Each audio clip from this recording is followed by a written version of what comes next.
Good morning students. This is Karimullah, Zoology faculty at Sri Vaibhavi Gosala campus, Vijayawada. Today our topic is Chordata. In kingdom Animalia, millions of species are there.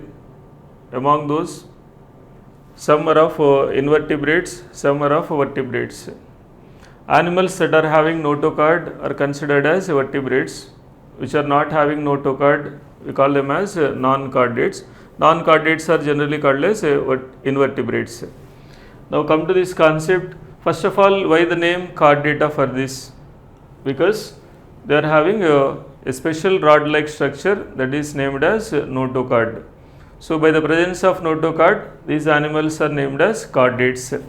Generally, chordates are of very popularized animals in our surroundings. Most of those large sized animals are of chordates. For example, look at here fishes, amphibians, frogs, reptiles, snakes, crocodiles, reptiles, next birds as well as mammals. So mainly 5 groups of chordates are there. In that, one is of fishes, amphibians, reptiles, aves as well as mammals. Now coming to the fundamental characteristics of chordates. Okay, let me explain about fundamental characteristics of chordates. See here, chordates are divided into 3 categories: Urochordates, cephalochordates and vertebrates. First of all, chordates characteristics. Look at this diagram. This is of one hypothetical diagrammatic presentation. This is not original animal, just a hypothetical diagram. Here it is showing chordate characteristics. For example, this portion is mouth. This mouth leads into buccal cavity. Buccal cavity leads into pharynx. This is of pharynx. Next is remaining part of alimentary canal. And the last part of alimentary canal, its opening is anus. So mouth, anus. Now the wall of the pharynx, it shows gill slits. These are like openings of windows of a room. These opens to outside. Pharyngeal gill slits. One of the fundamental characteristic of chordates. And the next one is above this alimentary canal, this portion is called as a dorsal. Below the alimentary canal portion is ventral. Now dorsal to alimentary canal, here there are 2 structures. One is of notochord. See, this is of a rod-like structure, notochord. So notochord is a rod-like structure. Its position is dorsal. Now above the notochord, a tubular part is there. This tube-like structure is called as a nerve cord. So at the dorsal side, 2 structures, one is notochord, another one is nerve cord.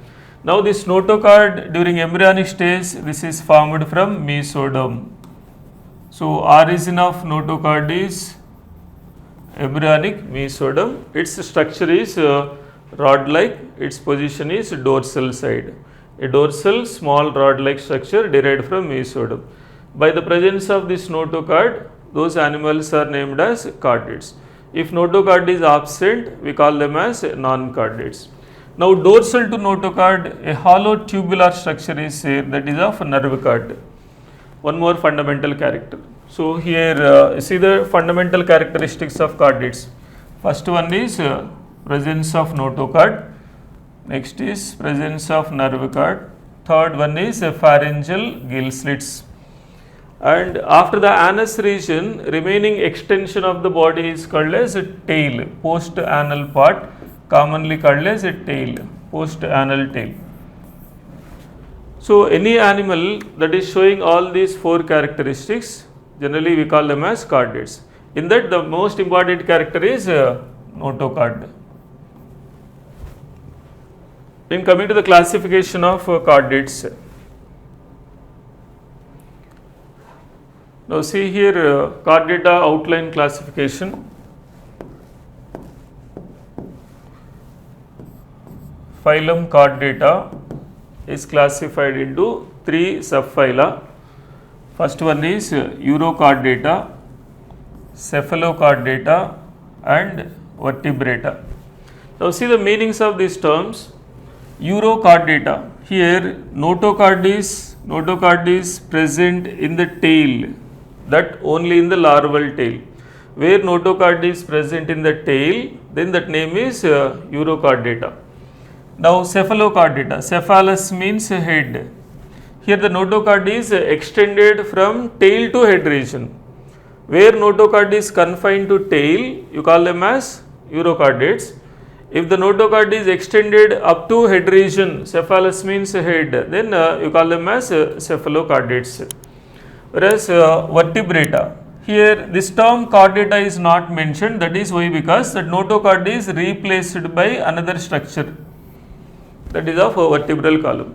So where notochord is replaced by vertebral column, you call them as Vertebrata. So like this, phylum Chordata is divided into how many subphyla? 3 subphyla: Urochordata, Cephalochordata and Vertebrata. In these 3 groups, first one, Urochordates. Here what is the position of notochord? That notochord is present only in larval tail. Notochord is present only in larval tail. In Cephalochordate, notochord is extend into head region. That's why the name Cephalochordata. Here notochord is replaced by vertebral column. Now in these 3, Urochordata and Cephalochordata, these 2 are together considered as protochordates.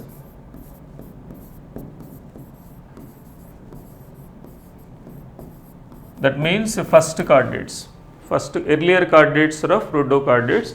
Urochordates and Cephalochordates together considered as protochordates. In these 2 groups, vertebral column will not be there, whereas vertebral column is present only in this group. That's why this group is named as Vertebrata. Now by this here one textual terminology, look at here, all vertebrates are of chordates, but all chordates are not vertebrates.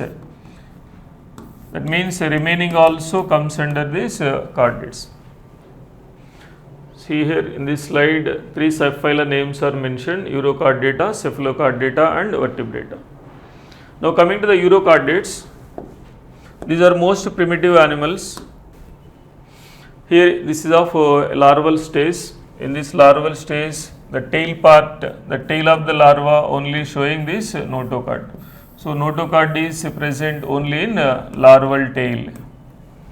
When larva is metamorphosized into adult, that notochord is disappeared. Now comparatively, here the adult stage is of primitive, not much developed, but the larva is advanced. In general, larva shows primitive characteristics, adult is of advanced one, but in this case reverse, larva is advanced, adult is simple. This kind of metamorphosis is called as retrogressive metamorphosis. Now here for Urochordates there is one more name. Their body wall, look at this, their body wall is covered by a tough layer. This is called as a tunic. Because of the presence of this tough layer tunic, these are also called as tunicates. Urochordata is also called as tunicata. Why? Because their body wall is covered by tunic.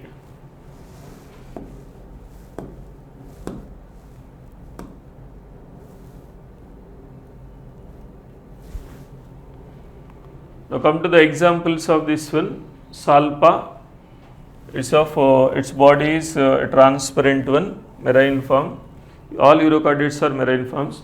Whereas Doliolum, Salpa, Doliolum.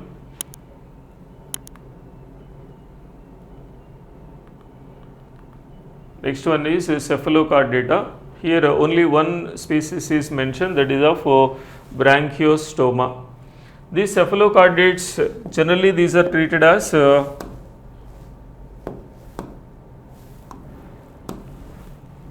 what we call typical chordates.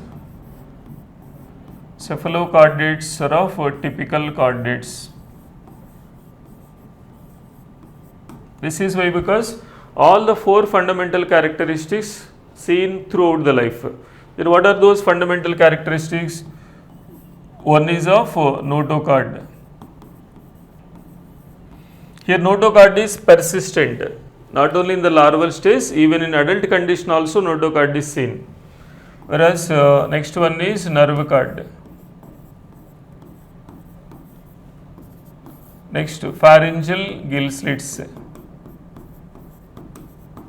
Fourth one is post-anal part, that is tail, post-anal tail. Here these four fundamental characters are of persistent all over the life. That's why cephalochordates are treated as typical chordates. One example is branchiostoma, commonly called as amphiaxis or lancelet. Now see, this is of original branchiostoma. Here in our hand, this slide is showing its original size. It is very small in size. Basically, these lancelets, they make burrows in the sand. This is of burrow. In the burrows, here they survive. At this upper region, these are completely marine forms. By making small burrows, they live in them. Now see here the model question. Here following statements is related to protochordates. What are these protochordates? Protochordates means urochordates and cephalochordates.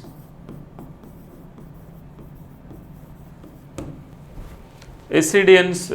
In ascidians, notochord is present only in larval tail. Ascidia is example for urochordata. So in urochordates, notochord is present only in larval tail. So this statement is correct. Whereas lancelet is a common name for amphiaxis. Amphiaxis is cephalochordate. Now see this protochordates means urochordates and cephalochordates. First statement is about urochordates, second statement is about cephalochordates. Now in lancelets, notochord is tubular, tubular nerve cord, pharyngeal gill slits are present throughout the life. That means persistent. Now only I said here both the statements are of correct. So answer is C. Now see this outline classification of vertebrata. Here subphylum vertebrata, this is of subphylum. This subphylum vertebrata is divided into two divisions. One is of Anatha, another one is Gnathostomata. Gnathas means jaws. A means without, lack of jaws. So here jaws are absent. Jawless vertebrates. Gnathostomata. Stoma means mouth. Their mouth is surrounded by or mouth possesses jaws. So jaw-bearing vertebrates, upper jaw, lower jaw. Jaw-bearing vertebrates are of gnathostomes. Jawless vertebrates are of anathans. Now anathans includes only in one class, that is of cyclostomata. Gnathostomata is furtherly divided into two superclasses. Superclass 1 Pisces, second superclass is Tetrapoda. Pisces nothing but fishes, they consist of fins. Here gnathostomes are divided based on the presence of fins as well as limbs. If fins are present, those are of Pisces, nothing but fishes. Instead of fins, hands and legs like this, limbs are present, then those are of tetrapods. Here limbs are 4 in number, that's why the name Tetrapoda. Now fishes are classified into two classes. One is class Chondrichthyes, commonly called as cartilaginous fishes. Next one is Osteichthyes. These are of bony fishes. Tetrapodans are furtherly classified into four classes: amphibia, frogs; reptilia, snakes, crocodiles, etc. Birds included under class Aves. Next, milk giving animals are included under Mammalia. Now come to this one, first one. Here in anathans, why the name cyclostomata? Because their mouth is cyclical. Cyclical means round. Their mouth is round in shape, that's why the name cyclostomata. Here cyclostomes, chondrichthyes, these two are of exclusively marine forms. Completely they live in water. Now see this one example for cyclostomata, that is of petromyzon. This petromyzon, it shows, see here the body is eel-like body. The main point is in these petromyzons, here their endoskeleton is made by cartilage. These are of cartilaginous. And their notochord, here the notochord is persistent. Their brain is covered by cranium, as well as they also possess vertebral column. So cranium as well as vertebral column, both are of cartilaginous. And their general characteristics, if you observe the skin, its skin is not having scales. So scales are absent. Skin is devoid of scales. Scales are absent. Mouth is ventral in position, the mouth shape is circular. And here no paid fins, pectoral, pelvic fins, those are of absent, only the unpaid fins can be seen. Anterior dorsal fin, posterior dorsal fin. So paid fins are absent. Now coming to these gill slits, here petromyzon shows 7 pairs of gill slits. Generally in cyclostomes, number of gill slits are of 6 to 15 pairs. Particularly in the petromyzon, number of gill slits are of 7 pairs. Now basically these are of marine forms. During breeding season, they migrate from seawater to freshwater. Whereas migration from seawater to freshwater, that migration is called as seawater to freshwater migration is called as anadromous migration. Anadromous means migration from seawater to freshwater. Why these animals they migrate towards the freshwater? Because for the purpose of breeding. After laying of eggs, these parental organisms die. After the laying, after the spawning, they die. Later those eggs hatched into larval forms. Now those larvae, after metamorphosis, now here in the freshwater larvae are formed, larvae are produced. These larvae, without the support of their parents, already parents died. Now these larval forms again come back into seawater. And the next one is, see its ventral position of petromyzon. Its mouth, what's the shape of its mouth? Circular. Its mouth is circular in shape, that's why the name cyclostomata. Inside its mouth, it shows so many of powerful teeth, hard teeth. By this kind of circular mouth, it can attach to the surface of fishes and they start sucking of blood. So these are of ectoparasitic. Petromyzon is of ectoparasite. It sucks the blood of vertebrate animals.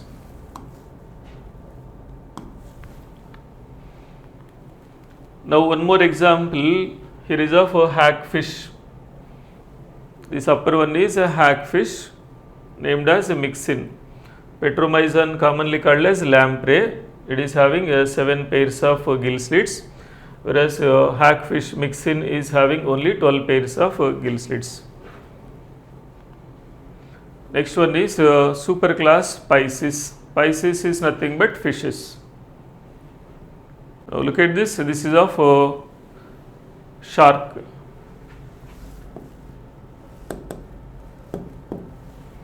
Sharks belongs to class Chordates.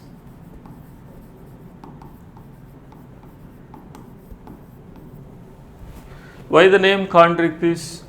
Ichthys, the word ichthys means gills. These are of gill breathing animals and their endoskeleton is made by cartilage. That's why the name Chordates.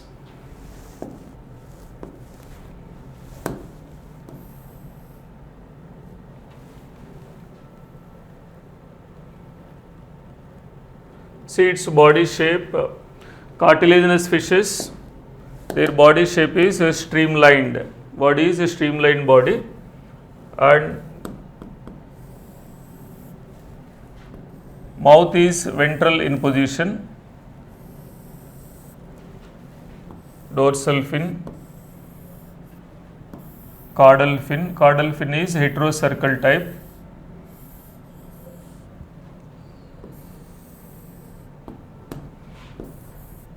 pectoral fin.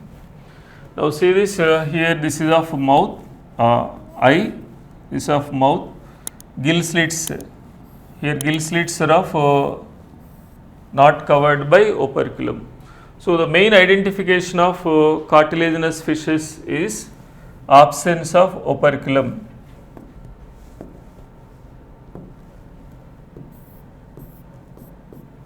Here is no operculum.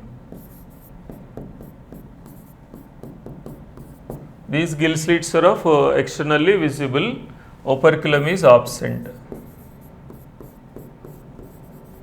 Operculum is absent. So any fish that is not showing operculum, then that is of cartilaginous fish. One more identification of cartilaginous fishes is their mouth. Mouth position is ventral. Mouth is ventral in position. And the caudal fin, the upper lobe of caudal fin is larger and the lower lobe is smaller. This type of caudal fin is called as a heterocircle. Heterocircle caudal fin. So by these morphological characters, here cartilaginous fishes can be easily identified. And some other general characters of cartilaginous fishes, their body is covered by scales. These scales are of placoid type of scales. Placoid means plate-like, placoid scales.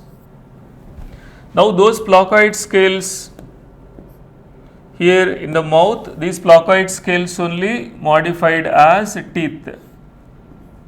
Here teeth are of backwardly directed. Next, one more, cartilaginous fishes, their jaws, look at this, their jaws are more powerful, backwardly directed teeth. By these powerful jaws, they became effective predators. Next, inside their body, they do not have air bladder or swim bladder. Because of the absence of air bladder, continuously they have to swim, otherwise they may sink down. Now see its characteristic features. Its mouth is showing powerful jaws.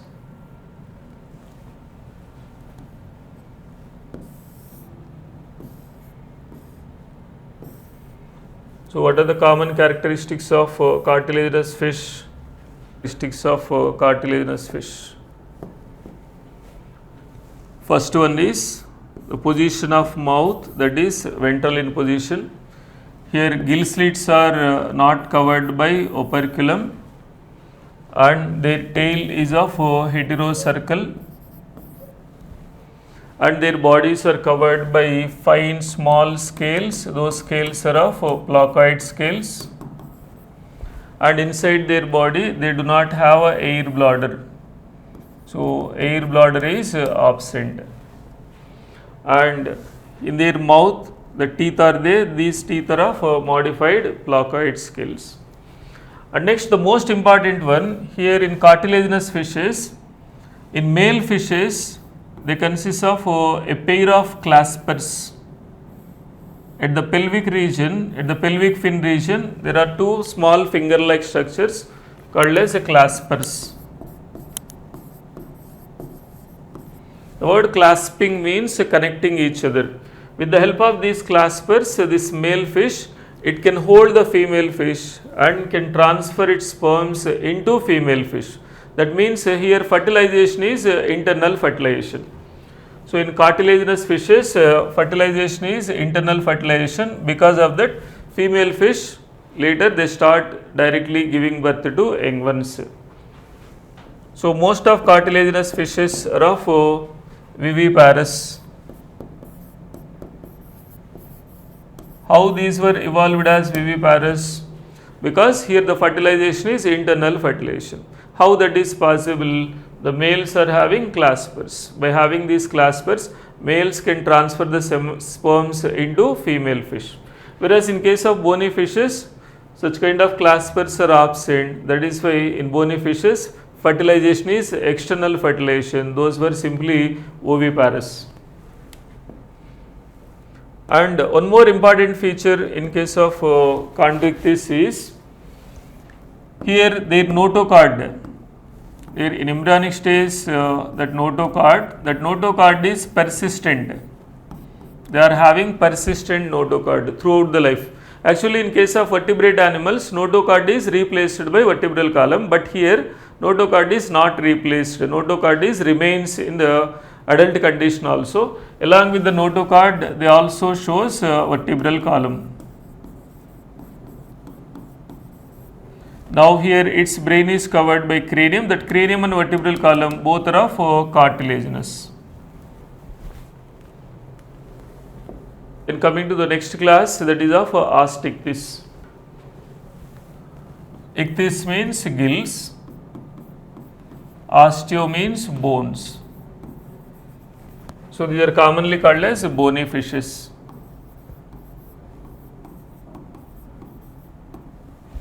Now in bony fishes, their gill slits are not visible. Gill slits are completely covered by a plate-like structure. This plate-like structure is called as operculum. So presence of operculum is identification character of bony fishes. Then coming to the position of mouth. Here the mouth is terminal at the tip of the snout, terminal mouth. Whereas in cartilaginous fishes, mouth is ventral in position. In bony fishes, mouth is terminal in position. And next, here the caudal fin, upper lobe and lower lobe of caudal fin are of equal in size. So we call this one as homocercal caudal fin. So by these features easily you may identify these bony fishes. In our fish market also all those fishes are of having operculum. Those are nothing but bony fishes.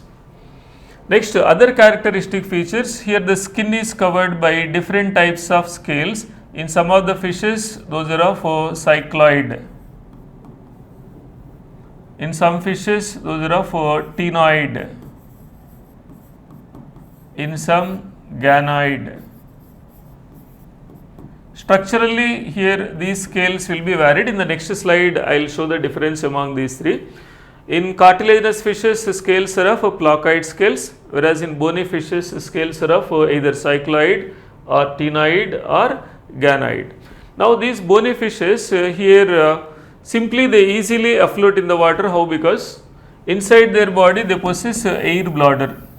Internally they are having air bladder or swim bladder.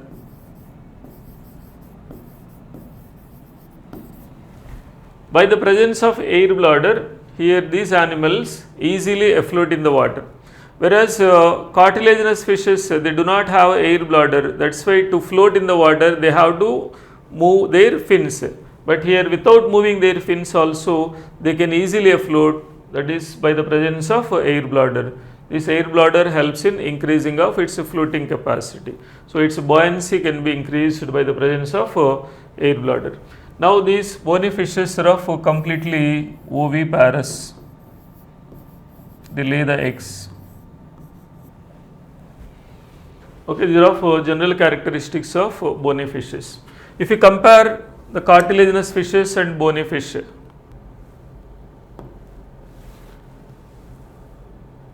see the scales.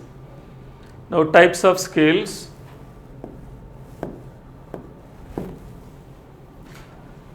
Suppose in cartilaginous fishes, scales are of which type?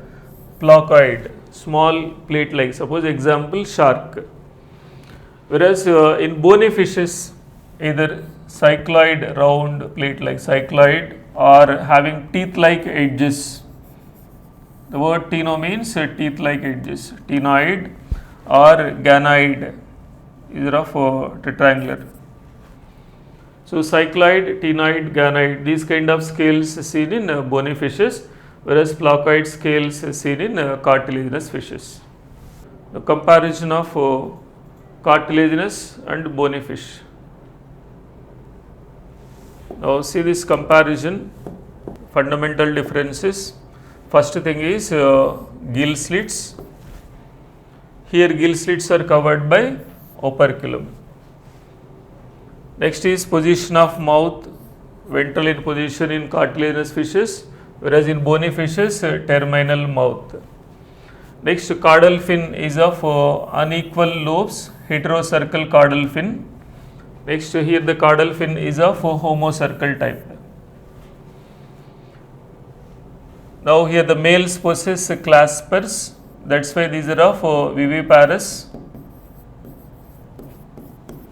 By the absence of claspers, here these were simply oviparous. And internally here their notochord is persistent, vertebral column is made by cartilage. So their endoskeleton is composed of cartilage. Here their notochord is replaced by vertebral column, that vertebral column is composed of bones.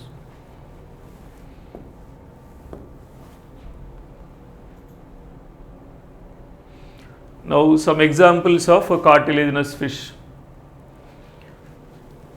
Scoliodon, it is commonly called as Indian dogfish. Why? Because mostly it is seen in Bay of Bengal. That is why the name Scoliodon dogfish. Next is electric fish. See this torpedo, it can generate electricity to protect itself from its predators as well as to capture its prey. It generates the electricity. By the help of that electric organ, it can easily get the food. Next is a stingray. Its tail region seems to be like that of pointed sting, trigon stingray. Another one is sawfish, pristis. This is of its snout is extended and seems to be like that of saw. And great white shark, this is very large in size, that's why the name great. The lower surface is white in appearance. Great white shark, Carcharodon. Whereas bony fishes, freshwater bony fish is of Katla, another one is labio. Generally in fish market you may find these Katla and labio fishes. And this is of flying fish called as Exocetus. Exocetus is of marine fish. Marine bony fish is Exocetus. It can fly for short distances in the water to escape from its predators. Next, aquarium fish. These are also bony fishes. One is angel fish named as Pterophyllum, and this is of a fighting fish Betta. Now see this objective. Which of the following is not a characteristic of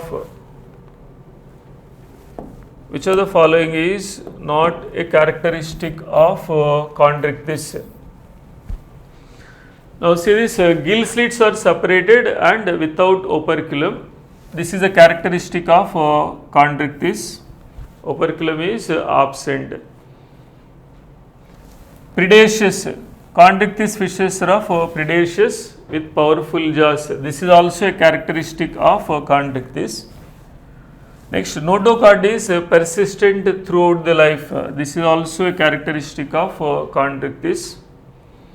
Whereas air bladder is present. This air bladder, this is a characteristic of bony fish, Osteichthyes.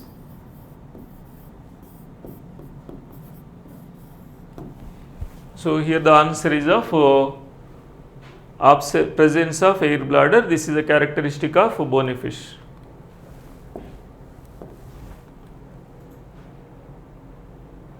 Next, one more, assertion and reason type. See here, assertion means a strong statement. That's of sharks have to swim. They have to swim constantly to avoid sinking. That means cartilaginous fishes have to swim constantly to avoid swimming. Whereas bony fishes, no need to move their fins. Why? Because internally all they are having a air bladder. By the presence of air bladder, bony fishes without moving their fins they can easily afloat. But cartilaginous fishes, for cartilaginous fishes that chance is not there. So that is why to avoid sinking they always they have to swim constantly. They have to swim. That is why, because here cartilaginous fishes do not have air bladder. So because of the absence of air bladder, continuously they have to move. For that they can easily afloat. So here A is true, R is true, R is correct explanation of A.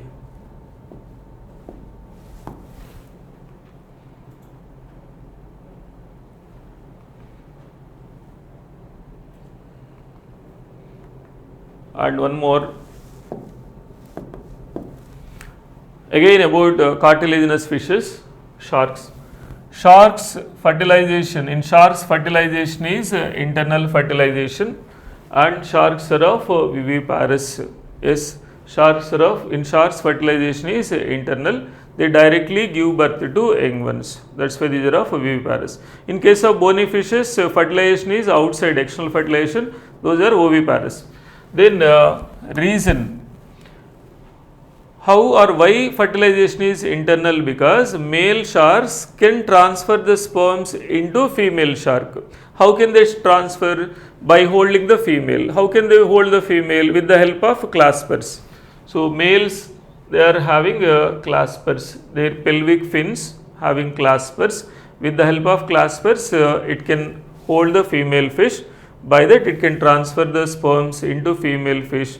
Then the fertilization is internal fertilization. So only due to the presence of claspers, here fertilization is internal. That's why here this reason is correct explanation for assertion. Both A and R are true, and R is correct explanation of assertion.